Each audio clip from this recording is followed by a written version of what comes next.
KPSC ಪಶು ವೈದ್ಯಾಧಿಕಾರಿ ನೇಮಕಾತಿಯ ಹಗರಣಕ್ಕೆ ಸಂಬಂಧಪಟ್ಟಂತೆ ಎಬಿವಿಪಿ ಕಾರ್ಯಕರ್ತರು ಈ ಪ್ರಕರಣವನ್ನು ಖಂಡಿಸಿ ಈ ಹಗರಣದ ತನಿಖೆ ಆಗಬೇಕು ಅಂತ ಆಗ್ರಹಿಸಿ ಪ್ರತಿಭಟನೆಯನ್ನ ನಡೆಸ್ತಾ ಇದ್ದಾರೆ. ಹಗರಣವನ್ನು ಖಂಡಿಸಿ ಎಬಿವಿಪಿ ಕಾರ್ಯಕರ್ತರು ಪ್ರೊಟೆಸ್ಟ್ ಮಾಡ್ತಾ ಇದ್ದಾರೆ. ಕೆಪಿಎಸ್ಸಿ ಕಚೇರಿಗೆ ಮುತ್ತಿಗೆ ಹಾಕುವ ಯತ್ನ ಕೂಡ ಎಬಿವಿಪಿ ಕಾರ್ಯಕರ್ತರಿಂದ ನಡೆದಿದೆ. ಪ್ರತಿಭಟನಾಕಾರರನ್ನ ಈ ವೇಳೆ ಪೊಲೀಸರು ವಶಕ್ಕೆ ಪಡಿತಾರೆ. ಸ್ಥಳದಲ್ಲಿ ಕೆಲ ಹೊತ್ತು ಬಿಗುವಿನ ವಾತಾವರಣ ನಿರ್ಮಾಣ ಆಗಿದೆ.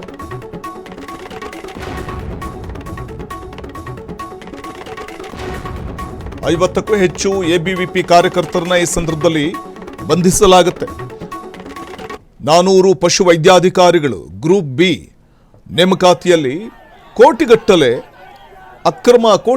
ರೂಪಾಯಿ ಅಕ್ರಮ ನಡೆದಿದೆ ಅನ್ನುವಂಥ ಗಂಭೀರ ಆರೋಪ ಕೇಳಿಬಂದಿದ್ದು. ವೆಟರ್ನರಿ ಪೋಸ್ಟ್ಗೋಸ್ಕರ 400 ಹುದ್ದೆಗಳ ಭರ್ತಿಗೋಸ್ಕರ ಒಂದು ಹುದ್ದೆಗೆ 80 ಲಕ್ಷ ರೂಪಾಯಿ ಹಣವನ್ನ ಕೇಳ್ತಾ ಇದ್ರಂತೆ. ಲಂಚದ ಬೇಡಿಕೆಯನ್ನು ಇಡ್ತಾ ಇದ್ರು. ಪಶು ವೈದ್ಯಾಧಿಕಾರಿ ಹುದ್ದೆಗೋಸ್ಕರ ಮಧ್ಯವರ್ತಿಗಳು ಅಭ್ಯರ್ಥಿಗಳಿಂದ ಒಂದು ಹುದ್ದೆಗೆ 80 ಲಕ್ಷ ರೂಪಾಯಿಯಿಂದ 1 ಕೋಟಿವರೆಗೆ ಲಂಚವನ್ನು ಪಡೆದಿದ್ದಾರೆ ಅನ್ನುವಂಥ ಒಂದು ಗಂಭೀರ ಆರೋಪ ಕೇಳಿಬಂದಿದೆ. ಇದೇ ಕಾರಣಕ್ಕೆ ನೇಮಕಾತಿಯಲ್ಲಿ ಅಕ್ರಮ ನಡೆದಿದೆ ಅನ್ನುವಂಥ ಕಾರಣಕ್ಕೆ ಪ್ರತಿಭಾನ್ವಿತ ವಿದ್ಯಾರ್ಥಿಗಳಿಗೆ ಅನ್ಯಾಯವಾಗ್ತಾ ಇದೆ ಅನ್ನುವಂಥ ಕಾರಣಕ್ಕೆ ಎಬಿವಿಪಿ ಕಾರ್ಯಕರ್ತರು ಇವತ್ತು ಪ್ರತಿಭಟನೆಯ ಹಾದಿಯನ್ನು ತುಳಿದಿರುವಂಥದ್ದು. ಪ್ರತಿಭಾವಂತ ಅಭ್ಯರ್ಥಿಗಳಿಗೆ ಅನ್ಯಾಯವಾಗ್ತಾ ಇದೆ ಅನ್ನುವಂಥ ಆರೋಪವನ್ನು ಮಾಡ್ತಾ ಈ ನೇಮಕಾತಿ ಪ್ರಕ್ರಿಯೆಯಲ್ಲಿ 100 ಕೋಟಿಗೂ ಅಧಿಕ ಭ್ರಷ್ಟಾಚಾರ ನಡೆದಿದೆ ಅನ್ನುವಂಥದ್ದು ಈಗ ಆಕಾಂಕ್ಷಿಗಳು ಮಾಡ್ತಾ ಇರುವಂಥ ಆರೋಪ.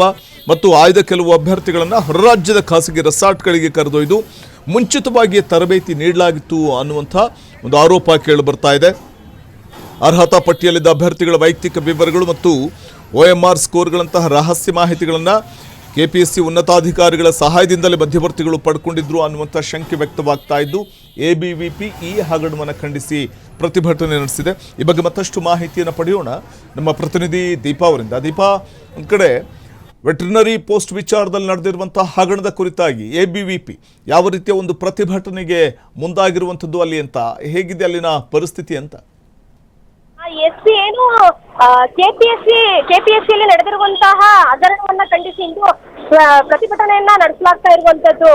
ನೇಮಕಾತಿ ಪ್ರಕ್ರಿಯೆಯಲ್ಲಿ ಪಾರದರ್ಶಕತೆಯನ್ನ ತರಬೇಕು, ಮತ್ತೆ ಅಕ್ರಮಗಳಿಗೆ ಹೊಣೆಗಾರರ ವಿರುದ್ಧ ಕಠಿಣ ಕ್ರಮವನ್ನು ಕೈಗೊಳ್ಳಬೇಕು ಅಂತ ಅರ್ಹ ಅಭ್ಯರ್ಥಿಗಳಿಗೆ ನ್ಯಾಯ ಸಿಗಬೇಕು ಅಂತ ಪ್ರತಿಭಟನಾಕಾರರು ಆಗ್ರಹವನ್ನ ಮಾಡ್ತಾ ಇರುವಂತದ್ದು. ಇನ್ನು ಪ್ರತಿಭಟನಾಕಾರರು ಈ ಕೆಪಿಎಸ್ಸಿ ಕಚೇರಿಯತ್ತ ಸಾಗ್ತಿದ್ದಂತೆ ಪೊಲೀಸರು ಅವರನ್ನ ತಡೆದು ವಶಕ್ಕೆ ಪಡೆದಿದ್ದಾರೆ ಅಂತಾನೆ ಹೇಳ್ಬೋದು. ಸುಮಾರು 50ಕ್ಕೂ ಹೆಚ್ಚು ಎಬಿವಿಪಿ ಕಾರ್ಯಕರ್ತರನ್ನ ಬಂಧಿಸಿ ಸ್ಥಳದಿಂದ ಅವರನ್ನ ಕರೆದೊಯ್ಯಲಾಗಿದೆ. ಆದರೆ ಯಾವುದೇ ಅಹಿತಕರ ಘಟನೆ ನಡೆಯದಂತೆ ಹೆಚ್ಚುವರಿ ಪೊಲೀಸ್ ಸಿಬ್ಬಂದಿಯನ್ನು ಕೂಡ ಆಯೋಜಿಸಲಾಗಿತ್ತು. ಇಲ್ಲಿವರೆಗೂ ಕೂಡ ಯಾವುದೇ ದೊಡ್ಡ ಅಹಿತಕರ ಘಟನೆ ವರದಿಯಾಗಿಲ್ಲ. ಆದ್ರೆ ಪ್ರತಿಭಟನಾಕಾರರು ಮತ್ತೆ ಪೊಲೀಸರ ನಡುವೆ ಕೆಲಕಾಲ ಸ್ವಲ್ಪ ವಾಗ್ವಾದ ಮತ್ತೆ ತಳ್ಳಾಟ ನೂಕಾಟ ನಡೆದಿದ್ದು.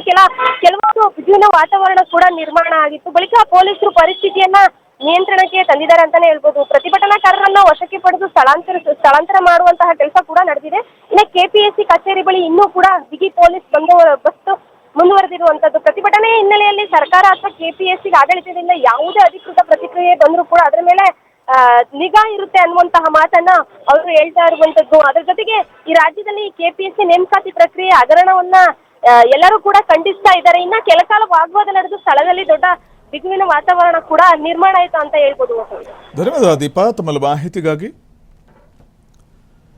ಕೆಪಿಎಸ್ಸಿ ಪಶು ವೈದ್ಯಾಧಿಕಾರಿ ನೇಮಕಾತಿ ಪ್ರಕರಣಕ್ಕೆ ಸಂಬಂಧಪಟ್ಟಂತೆ ಬಹುದೊಡ್ಡ ಹಗರಣ ನಡೆದಿದೆ. ಮಧ್ಯವರ್ತಿಗಳಿಂದ ದೊಡ್ಡ ಮಟ್ಟದಲ್ಲಿ ಹಣ ಲೂಟಿ ಹೊಡೆಯುವಂಥ ಪ್ರಯತ್ನಗಳಾಗಿದೆ. ಒಂದು ಹುದ್ದೆಗೆ 80 ಲಕ್ಷದಿಂದ 1 ಕೋಟಿವರೆಗೆ ಲಂಚವನ್ನು ಪಡೆಯಲಾಗಿದೆ ಅನ್ನುವಂಥ ಗಂಭೀರ ಆರೋಪ ಎದುರಾಗಿದ್ದು, ಇದರಿಂದಾಗಿ ಪ್ರತಿಭಾವಂತ ಅಭ್ಯರ್ಥಿಗಳಿಗೆ ಅನ್ಯಾಯವಾಗ್ತಾ ಇದೆ ಅನ್ನುವಂಥ ಒಂದು ಆರೋಪ ಕೇಳಿಬರ್ತಾ ಇದ್ರೆ ಅಥವಾ ಅಂಥ ಒಂದಷ್ಟು ಆಕ್ರೋಶಗಳು ವ್ಯಕ್ತವಾಗ್ತಾ ಇದ್ರೆ. ಮತ್ತೊಂದು ಕಡೆ ಕೆಪಿಎಸ್ಸಿ ಕಚೇರಿಗೆ ಮುತ್ತಿಗೆ ಹಾಕುವಂಥ ಒಂದು ಪ್ರಯತ್ನವನ್ನು ಎಬಿವಿಪಿ ಮಾಡಿದಾಗ ಪೊಲೀಸರು ಅವರನ್ನು ತೆರವುಗೊಳಿಸುವಂಥ ಪ್ರಯತ್ನಕ್ಕೆ ಮುಂದಾದರು. ಸರ್ಕಾರ ಈ ಪ್ರಕರಣವನ್ನು ಕೆಪಿಎಸ್ಸಿ ವೈದ್ಯಾಧಿಕಾರಿ ಒಂದು ಹಗರಣ ಏನಿದೆ ಇದನ್ನು ಗಂಭೀರವಾಗಿ ಪರಿಗಣಿಸಿ ಕ್ರಮವನ್ನು ತೆಗೆದುಕೊಳ್ಬೇಕಾಗುತ್ತೆ. ಸಂಬಂಧಪಟ್ಟವರ ಮೇಲೆ, ತಪ್ಪಿತಸ್ಥರ ಮೇಲೆ ಆಕ್ಷನ್ ತೆಗೆದುಕೊಳ್ಬೇಕಾಗುತ್ತೆ ಅನ್ನುವಂಥ ಆಗ್ರಹ ಕೂಡ ಕೇಳಿಬರ್ತಾ ಇದೆ.